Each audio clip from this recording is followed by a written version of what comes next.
And here we are on Forecasting with Friends. Oh boy, we have friends today. We have furry friends. We have Furry Friends Friday. We got some really good ones too. In fact, I would say we probably have more furry friend stories today than we have in a while. A while, yeah. We had some good ones that came in this week. Yeah, I can't wait. Especially for the first one, but plenty good ones. It's been a wild morning here in the newsroom and here at Fox as well because, you know, we're gearing up for the Super Bowl, which of course is here on Fox 26 on Sunday. And we had Chiefs fans and Eagles fans come in, and you had a cheesesteak. Yes, that was so good. Then I had some barbecue that the Chiefs people brought, and their whole thing is burnt ends. Yeah. Which is good. Yeah. I tried one once. It was kind of... You were like, meh. Yeah. It's fatty. It was like the piece I tried was really fatty. I think that it's a pretty fatty piece of meat. It like melts in your mouth, and it's like, well, duh, that makes sense. Yeah, yeah. I, of course, went outside to get the the beignets, the little mini beignets from Shipley's. Yeah, they had little mini beignets. Then they had these little mini chocolate donut footballs, which were really good too. And so... but it was nice, you know, like the people who are just diehard fans of the Eagles and the Chiefs, they also watch us, and so they're, you know, it was nice. You know. It was all great people. I love it. Yeah. I'm like, why don't we have one of these every Friday? We should have more. Yeah, that would be fun if we had more people come in. Maybe they'll come back for Forecasting with Friends. I don't know. Maybe we can twist their arm to come back there, and especially if they bring the barbecue and all that stuff. Donuts. So we'll never say no to food. Right, exactly. Maybe we need to have we have Furry Friends Friday. We need to make like a food feed us Monday or something like that. I don't know, something. Okay, like that. I'm gonna think on it. Yeah. We need to come up with a theme. So let's give you a little bit of weather talk before we get to the Furry Friends kind of stuff. And we're starting out with the Super Bowl forecast, but not the Super Bowl forecast for here. I mean, for New Orleans, but the Super Bowl forecast for here. Because that's important. That's very, very important. So we have that on the graphics, I believe. So this is, hey, if this is what your backyard looks like, good for you. I like that. It's probably going to be warm again. You know, earlier in the week, it looked like it was going to cool down a little bit more for Sunday, and it will probably not be as hot. Yes. But still warm for as hot. Yeah, like as hot, right? There might be technically a couple of thunderstorms north of Houston. Can't rule that out. So just keep that in mind. We're clearing out. We're heating up. 75 degrees already in Houston. We're going to be heading close to records again today. So definitely feeling like spring. We're going to continue to have some off and on fog problems along the coastline. And then we are looking for some changes next week. Showers, storms, maybe. I mentioned to the boss next week, I said, hey, next Tuesday, Wednesday, could be looking at some heavy storms. And it was like, oh, not again. Here we go. You know, we don't need another big weather event. I said, no, I don't think it's going to be that bad, but, you know, it's something to keep an eye on. But it's been too suspiciously quiet. I know. I don't like it when it's too quiet and too hot for too long of a time. Yeah, you know it's what I mean? Just like the atmosphere's just juiced and ready to it's go. all juiced up. So we have right now, Bush Airport is 78. Today's record high is pretty warm. It's 86. So, you know. That would be a lot. That would be a lot to make it to 86 at this point. Probably won't, but it's not impossible. New Orleans is at 72 degrees. Our crew over there has been having a good old time. About 77 for a high over there today. Most likely for the Super Bowl, it looks like it's going to be in the 70s. And then here's our exclusive Fox model taking us through today and into the weekend. Paused here at 5 p.m. on Super Bowl Sunday with some showers moving into the north of Houston. And then that's the arrival of a front on Sunday night. So we'll see how much that cools us down. But it does look like it's going to give us at least something different to talk about next week. Yes, it has been very same as yesterday. Yeah, same as yesterday. Copy and paste, rinse and repeat, all of that kind of stuff. So that'll change a bit as we head. And just even going into the morning meeting and telling everyone like, hey, yeah, changes next week. I know. Some eyes are like, ooh, and others are like, no. Yeah. It's just so funny. You either love the heat and you want it to stay warm, or you want it to be cool while it can be. I would like it to just be like, I could take it like 50 in the morning and like 80 in the afternoon. But you don't get that unless you're like in San Diego or something. Yeah, exactly. Yeah, so. Just not going to happen here. It's not going to. I just like few that times it's a year. warm when I can walk my dog at night. Yeah, no, I agree. And not too windy and harsh. Layers. Oh my! It's like I'm good. Ryder, Yeah. you're fine, right? Oh boy. Well, it's time. Oh, it's time. And speaking of Ryder, who is a golden retriever, the first story is about a golden retriever. So, and shout out to our executive producer, Jonathan Chastain, for finding this story. So a lifeboat crew rescued a golden retriever that was being swept out to sea. This was over in Wales in the United Kingdom, and this happened back on February the 1st. This footage was provided by the Royal National Lifeboat Institution. So they're out there, and then look at that, they find the dog. Oh! Rescue the dog. They pull him up. It's like, come on, buddy, you don't have to swim anymore. So let's see, the dog's name is Siren, or Saren. Siren? Saren? I think Saren. Siren? Miraculously, we have just come across the golden retriever. They name it weird things at Wales, apparently. Something Welsh. So, I mean, just imagine the dog was such a good swimmer to still be staying on top of the water in that kind of environment. So the owner said that the dog got swept out to sea by a tidal current. Her dog jumped out of her car. Oh, this is so like retriever, right? Yes. The dog got scared, kind of spooked by a loud noise, jumped out of the car and ran into the ocean.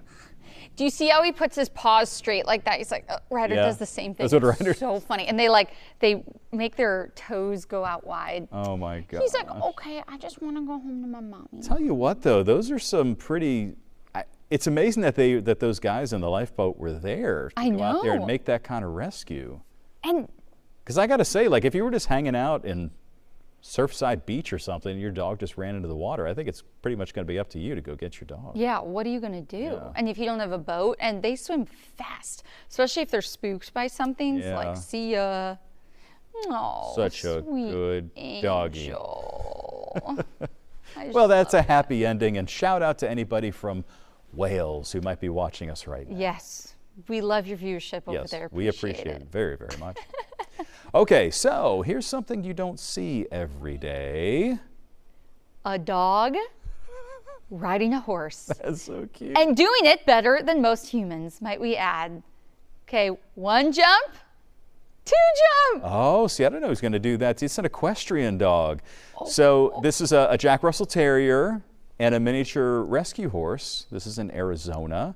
And you can see as Dolly the dog just jumps up there and shows off her skills, stays on the horse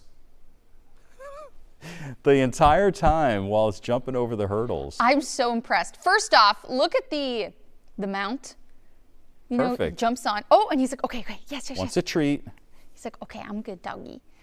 And I can't believe he stays on. How do they do that for the first time? That's what I want to know. Like, how do you decide that a dog's going to learn to do that? Or did they do it just sort of accidentally and just decided they liked it? Probably accidentally. And shout out to the horse, too, who's, you know, just It's a little pony. enjoys having the dog on That his is back. so impressive. Yeah. Okay. I would just totally Cute. live there at that place. I know. Look at the little tongue. Oh my gosh. All right, moving on now to a singing husky.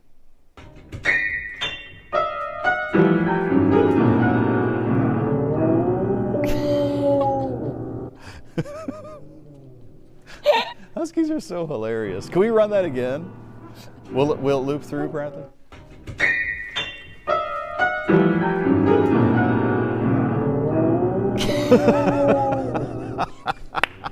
So the husky has a lot to say. This is Helix. The dog apparently does this all the time, climbs on the family piano and kind of howls along with what he's playing there. Duh. So the owner shared this, of course, on social media. The caption was, "He's a very talented boy." Yeah. And I mean, you can't not agree with that. He was like, the 2 paws weren't enough. Right. I need to get He's more all keys. for. So going over, it's just so funny. And I love how he waits a second to start howling. He's like, he's got to get the tune. Got to get it going. Some of the people in the comments were asking if he takes requests, you know. He's also singing the blues. Aww. Oh, so cute. Then, you know what? They need to put a tip Jar. a tip jar. They need to put a tip needs jar out treats. there. Good boy needs treats. All right. Next singing sound. You want to rock and roll?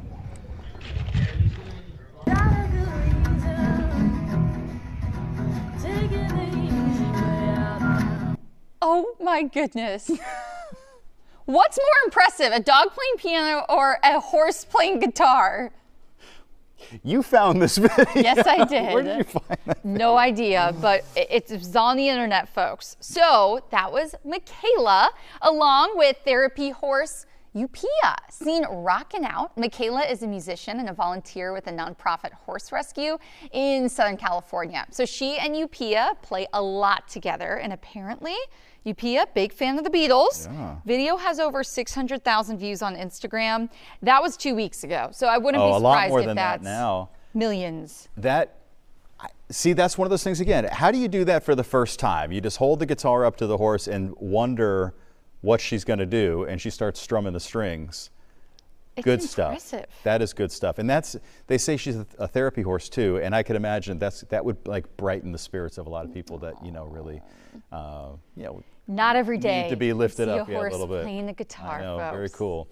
All right, well, Krispy Kreme wants to help customers spread the love ahead of Valentine's Day. The donut chain just released its Hearts in Bloom collection. It includes 4 brand new heart-shaped donuts in a customized flower bouquet box. The donuts are available individually and by the dozen.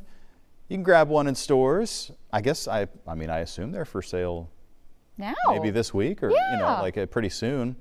It's in a week. You got 1 week. 1 week left. Better start making your reservations, folks. Yep, get those donuts. Friday nights.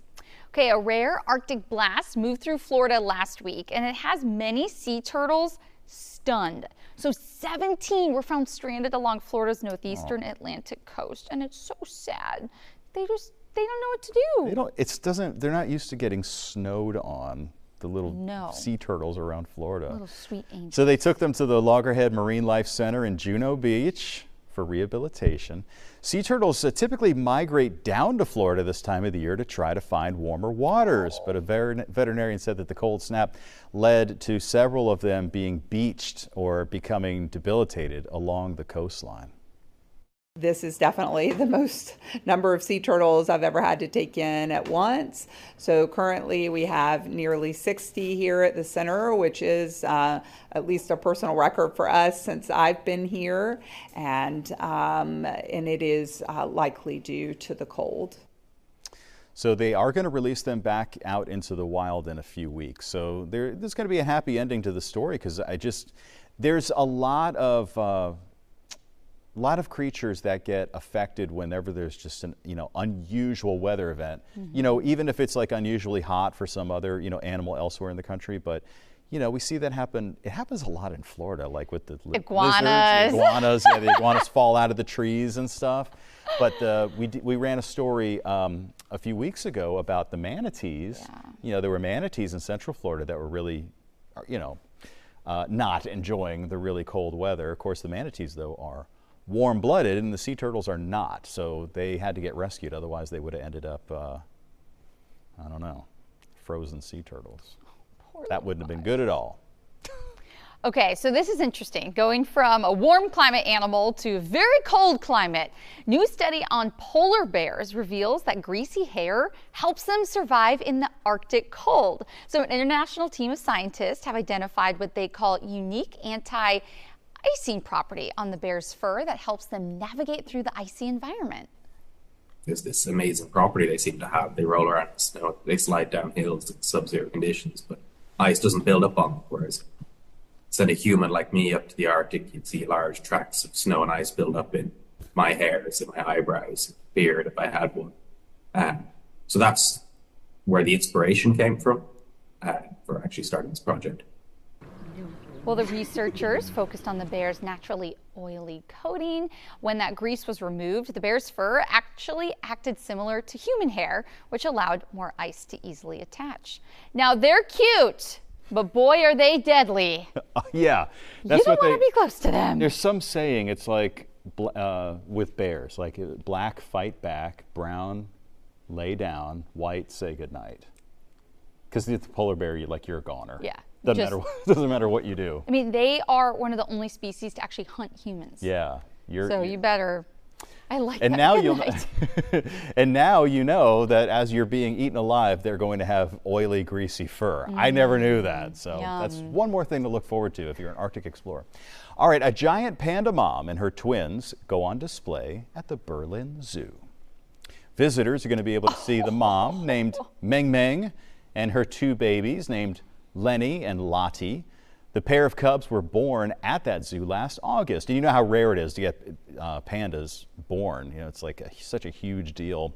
They're the second pair of giant pandas that have been born in Germany. The Berlin Zoo has been home to Germany's only giant pandas since the summer of 2017. Zoo directors say the best chance in seeing the family in action is during the morning.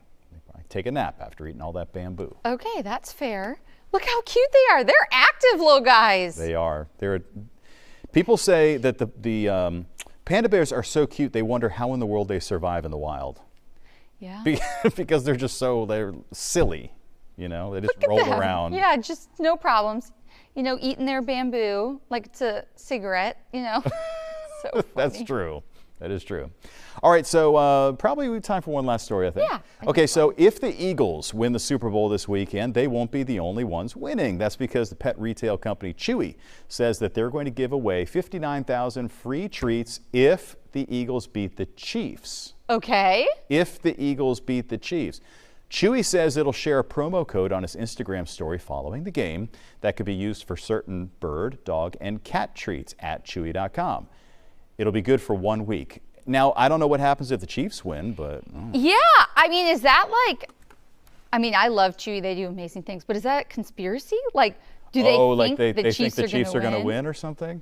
No, but they give back. They're so good. Mm-hmm. Like, if you buy dog food from them and let's say your dog passes and you're like, I want to return it. They're like, no, please just go give it to the animal shelter. They give you your money back, but they refund, and then they give everything to local shelters. Oh, that's good. Yeah, Chewy's awesome. Oh, thanks, Chewy. Yeah, they're really good. All right, so I think we're going to go ahead because we have Ramisha Shade coming up next talking Super Bowl weather, like history, Super Bowl weather history. Very interesting. So stick around for that.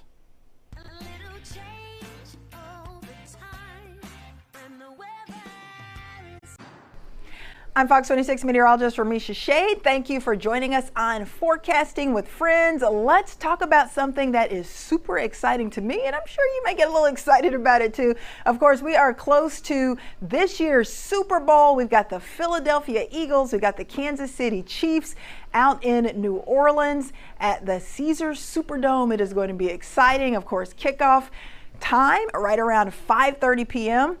And it's looking like it's definitely going to be a warm Super Bowl kickoff with temperatures likely in the 70s. Right now, it does not appear that there will be any crazy weather for this year's big game. But since we're right around Super Bowl time, I actually wanted to go back and take a look at when we did have some not so nice weather that happened to fall right on Super Bowl Sunday. So let's start off with Super Bowl number 6. This year is Super Bowl 59. So this was a long time ago. So we're talking about all the way back in 1972. This was actually also in New Orleans, January 16th, 1972. In fact, Super Bowl was being played at Tulane Stadium, and this actually ended up being the coldest Super Bowl that's been played outdoors. Of course, there was no roof, so 39-degree kickoff temperature was reported. And we're talking about New Orleans, the Big Easy. This is the Gulf Coast. So this is very cold weather for the Gulf Coast for this time of the year. Typically, New Orleans will be in the 60s for highs, and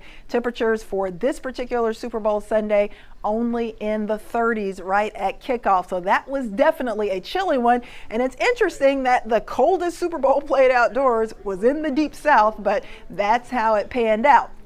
All right, let's move on to Super Bowl number 34. Now, this one was held in Atlanta, Georgia at the Georgia Dome. At the time, it was January 30th, 2000.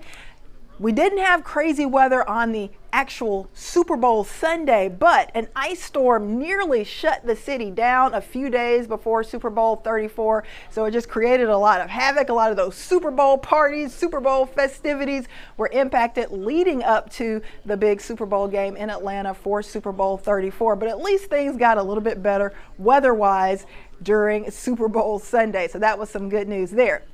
Now, this is one of my favorites. This is the wettest Super Bowl ever reported, and this was all the way back in 2007, Super Bowl number 41. This one was played in Miami, Florida. Like I said, wettest Super Bowl that's been played outdoors. How much rain fell?